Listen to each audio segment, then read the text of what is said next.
Good morning, I'm Maddie Jansen, and this is the podcast of 17 News at Sunrise. It's everything you need to know to start your day in about 15 minutes.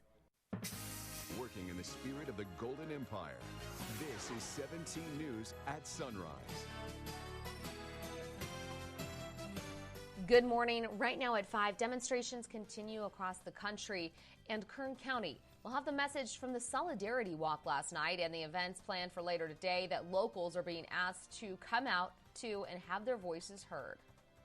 A peaceful protester has sent a violent racist message after joining in the demonstrations when she later finds her car on fire and hateful words scrawled all over it. Her story and the investigation to find whoever did it coming up. And the president's response to criticism of his church photo op from Monday night as Senate Democrats tried to pass a resolution condemning it. This is Wednesday, June 3rd, 2020. Good morning. Good to have you with us. I'm Maddie Jansen, coming to you from my home here in Tehachapi. Alex Fisher holding down the fort in downtown Bakersfield, Kevin Schredt in southwest Bakersfield. And it is June. We're turning up the heat this week. I think it's going to be really hot out there. I can even feel a difference in the air this morning as we prepare for another day of warm temperatures on the way. Good morning, Kev.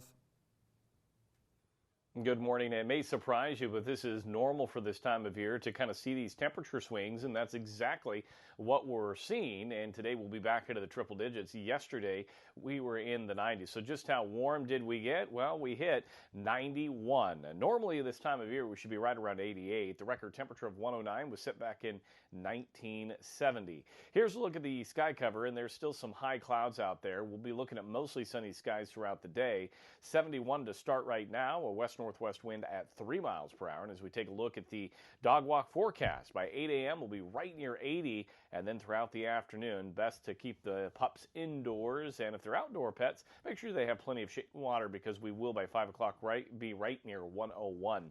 Tehachapi at 54 right now, an east-northeast wind at 5 miles per hour. And you can see hour by hour for today, you're expecting the mid-80s. We'll have much more on your forecast. That's coming up in just a little bit. For now, back over to you. Your time now is 5:02. After speaking at a peaceful protest Sunday night, a Bakersfield woman found her car on fire, tagged with racial slurs the following evening. 17's Taylor Schaub has her story. 20-year-old Venetia Harris spent Tuesday afternoon trying to figure out what happened, as authorities are investigating this as a possible hate crime.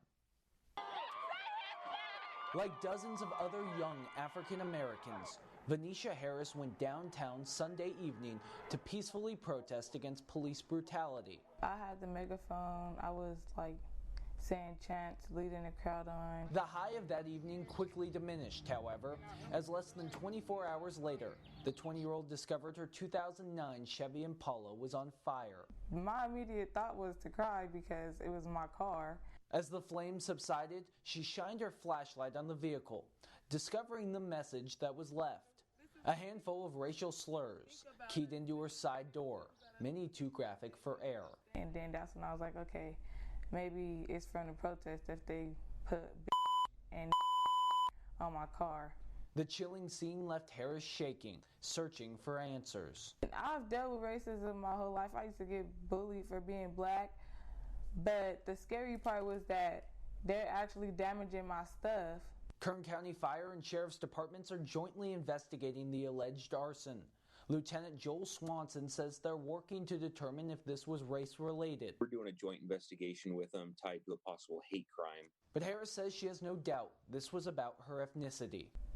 It is a hate crime, and I'm used to it. And while she will continue to support the ongoing movements, Harris will refrain from going out for the safety of her and her family.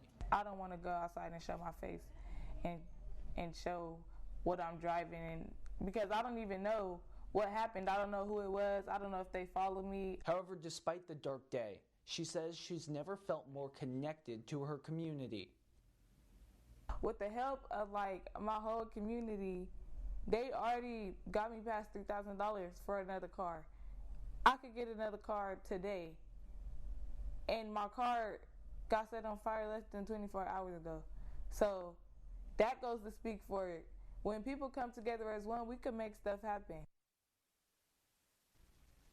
As of now, the Kern County Sheriff's Department says no potential suspects have been identified. If you would like to contribute to the GoFundMe, you can go to kget.com and click on the hot link icon. In Southwest Bakersfield, Taylor Schaub, 17 News. All right, Taylor, thanks.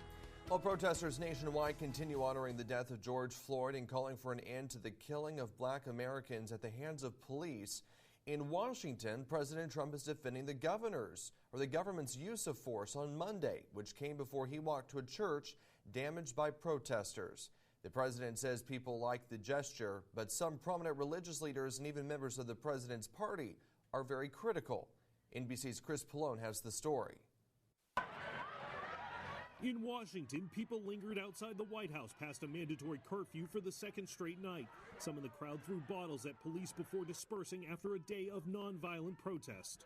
The crowd's much larger than the night before, some motivated to show up after watching this scene Monday night, when government police used force and chemical irritants to clear the way for President Trump to walk to a historic church and pose for pictures holding a Bible. Is that your Bible? It's a Bible.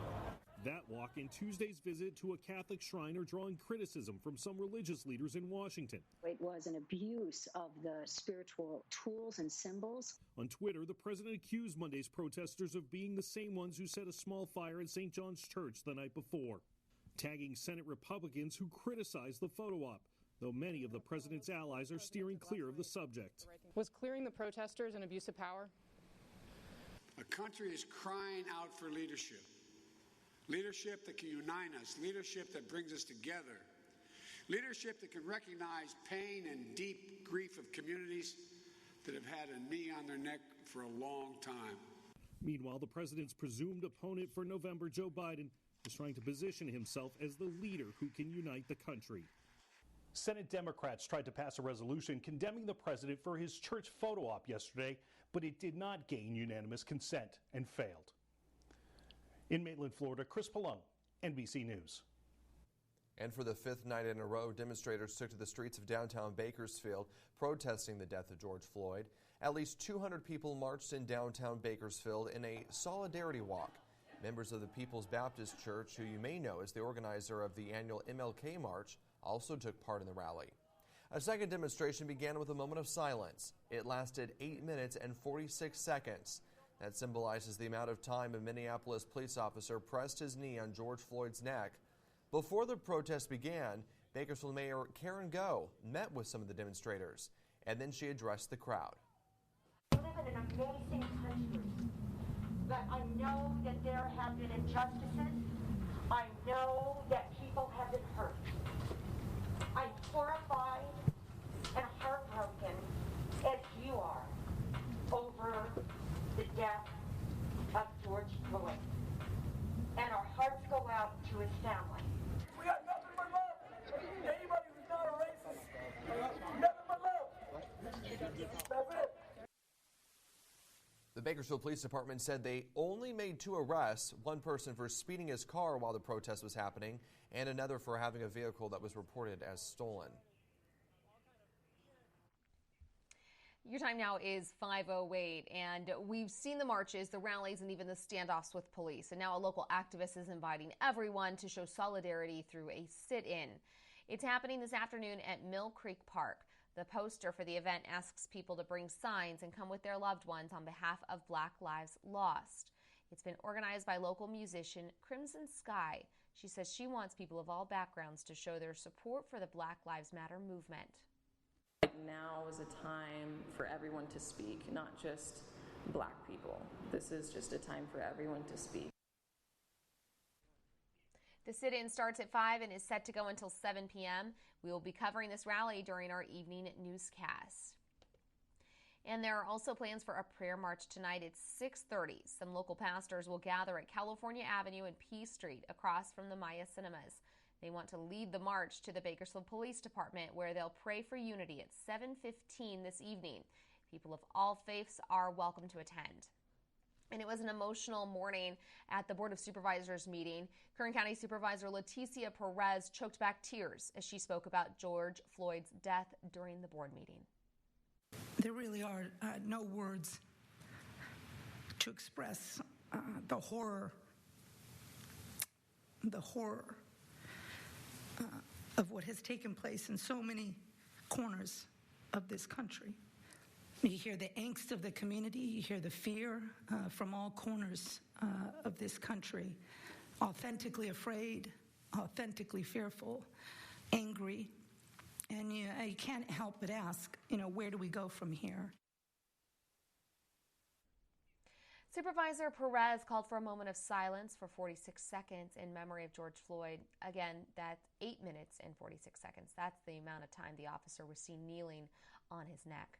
The supervisors meeting today also received letters from the community denouncing Sheriff Donnie Youngblood for his lack of response to the crisis. But after that, he released this response. We're looking at the entire video and talking to my staff. We could find no excuse for what these officers did and did not do. And you can hear his entire statement on our website, kget.com. Still to come this morning on Sunrise, some supporters are skipping the protests because they're concerned about COVID-19. And that's led to millions of dollars being donated, but it doesn't hurt to know where your money is going. We'll tell you how to figure that out coming up.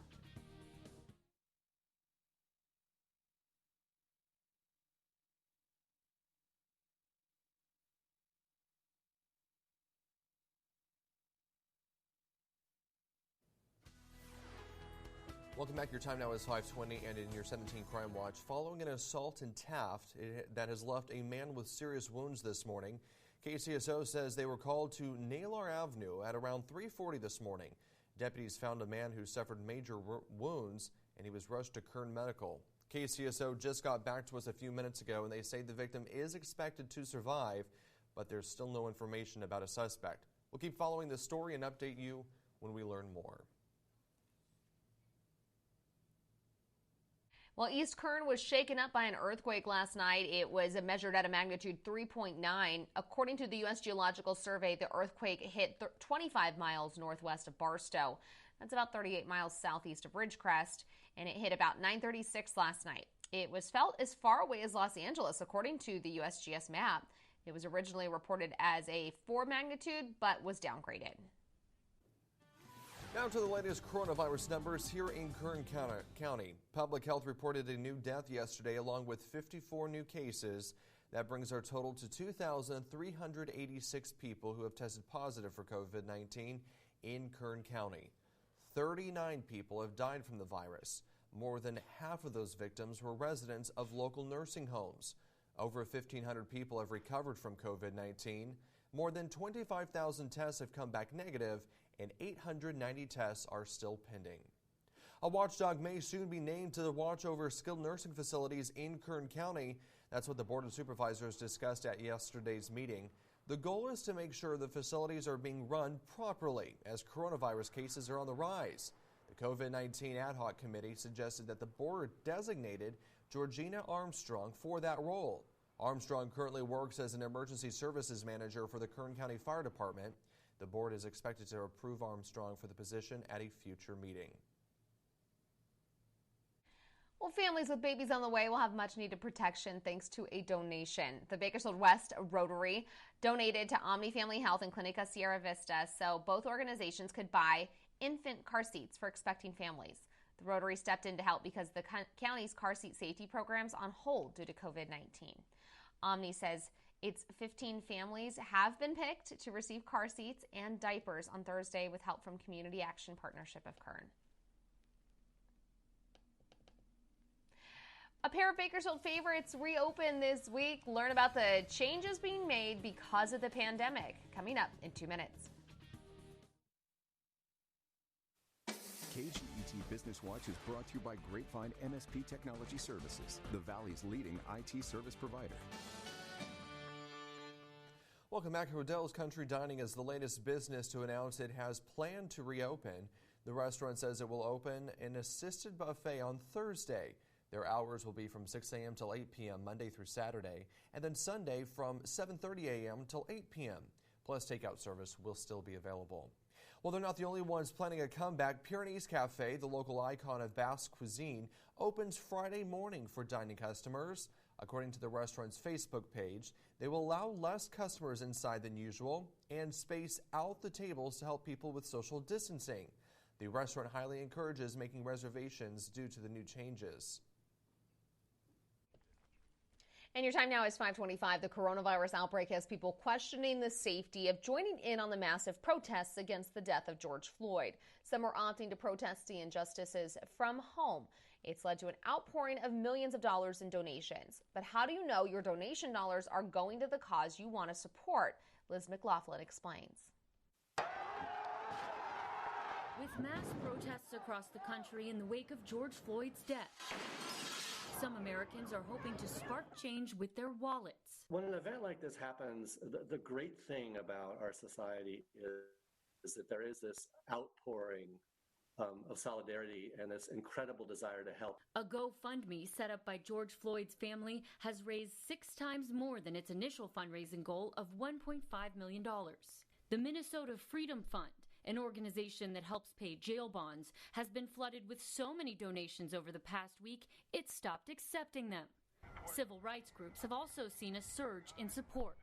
But the wave of giving can also bring on a spike in charity scams. Do not act impulsively because there are a lot of predators ready to take advantage of people's generosity. Before you donate, you can make sure it's a legitimate, tax-deductible nonprofit by looking it up on a site like Charity Watch, GuideStar, or Charity Navigator.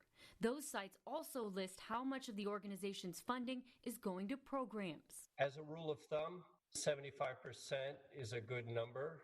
Once you've made the decision to donate, signing up for recurring or monthly contributions can support the cause on a regular basis. It doesn't happen overnight, but with sustained programs, you actually start making a difference.